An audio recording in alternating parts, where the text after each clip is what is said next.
പോലെയാണ്. ഇത് ആദ്യത്തെ പാവ.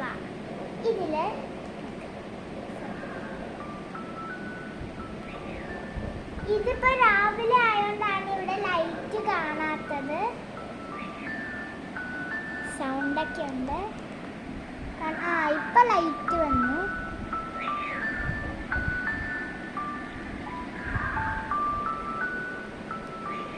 ഇപ്പൊ സമയം കളയുന്നില്ല, നമുക്ക് നമ്മളുടെ അടുത്ത പാവയുടെ ഇതും പിന്നെ ഇത് രണ്ടും എന്റെ ബർത്ത്ഡേ ഗിഫ്റ്റ് ആണ്. ഇത് പാണ്ടയുടെ ഒരു പാവയാണ്. അടുത്തത് എനിക്ക് ചേട്ടൻ ടൂറ് പോയപ്പോ മേടിച്ചോണ്ടാണ്. ഇതൊരു ക്യൂട്ടായിട്ടുള്ള ഡോളാണ്.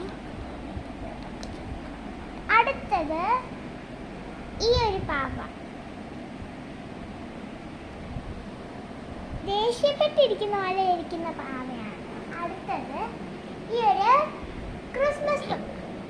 ഇതെനിക്ക് സ്കൂളിൽ നിന്ന് ക്രിസ്മസ് ഗിഫ്റ്റിന് ക്രിസ്മസ് ഫ്രണ്ട് തന്നതാണ്. ചെറിയ ഇങ്ങനെ തൂക്കിയിടാനൊക്കെ